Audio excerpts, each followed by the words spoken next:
وقابريا ووطني وقلكادايا ووطني وقابريا ووطني وقلكادايا ووطني وقبا كرايا ووطني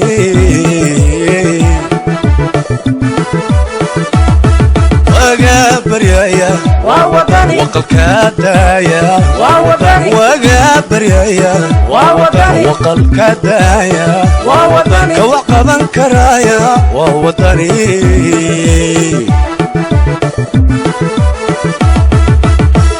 عقلي وعليك كرامة وطية وقرع علمي لو وقتي ولا صدى ووطني ووطني اسمي وطني ووطني اسمي وطني عقلي وعليك كرامة وطية وقرع علمي لو وقتي ولا صدى ووطني ووطني اسمي وطني ووطني اسمي وطني نبضك وضع ووطني وحيالنا النعم ووطني وحب الدورة ووطني وطنك الدسيا ووطني بشاد وطن ووطني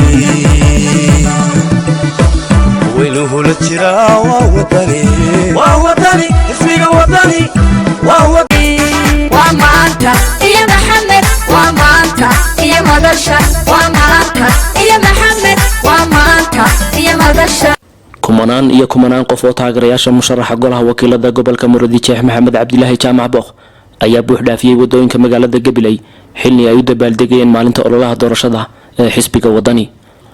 taageerayaasha musharaxan oo isku soo baxyadii ugu ballaadhnaa ee loo sameeyay musharax u tartamaya golaha baarlamaanka ka dhigay gobolka Gabiley ayaa waxay ku labisnaayeen calanka xisbiga wadani iyagoo sitay astaanta musharaxa loogu codeynayo oo ah bakoorad.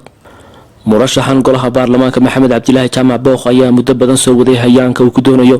inuu ka mid noqdo mudanayaasha golaha wakiilada Soomaaliland si uu bulshada gobolka Gabiley ugu qaabilsanaado golaha laga jaangooyo sharciyada iyo qawaaniinta dalka lagu hormarinayo.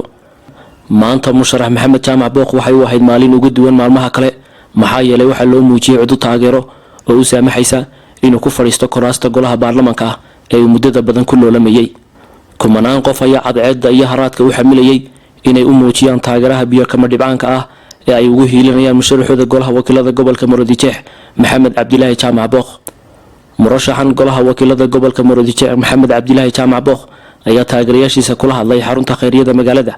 wuxuuna uga mahad celiyay isku soo baxyadan ay u sameeyeen wuxuuna ku booriyay in 31 May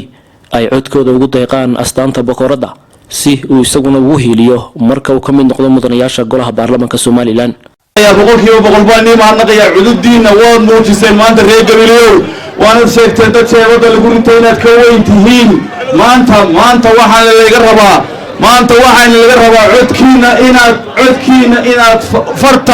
فرتينا ما أنت إنا تكون علم بحثان بين اللي يقربها والعدكينا وعض إنسان حينما عمله حسبك وداني ديجان يا برلمان يا مدحوينها مستقبلك قارهان مصرحة قولها بارلمانك محمد عبد الله جامع بوق ولا تكون مع سنتين يا تاجر ياشي محمد بوق اللي بعد محمد بوق وحن يقعد صنعنا دمانتين والماتسنتين دمانتين وحن يقعد صنعنا بشكوب يصدق كيجا أستانك بكورة دا إن أذكرتين دمانتين صباح متيدنا ما شاء الله يا عبد علي ugu dambeyntii musharaxa golaha deegaanka degmada Gabiley Macalin Cabdi Cali Xirsi oo ka sharaxan xisbiga wadani lambarka codeyntiisuna yahay 206 ayaa isaguna u mahad celiyay boqolaal taageerayaashiisa ah oo iskugu soo baxay inay taageero u muujiyaan. waxaan ka ugu mahadnaqayaa dhammaan taageerayaashii oo soo baxay bacadkaan oo istaagay iyagoo ay madaxdu tahay xilli guya oo cadceedu aad u kulushahay. waxaan leeyahay dhammaan taageerayaasha reer Gabiley ku leedahay ee agar baxay ee abaalka yada aan ku leedahay gobolka macallin ahaan gartay ee bacadka istaagay garabka istaagay waxaan leeyahay aad baad mahadsantihiin. waxa kale oo halkan mahadnaqayaa gudoomiyaha iyo waftiga loo yimid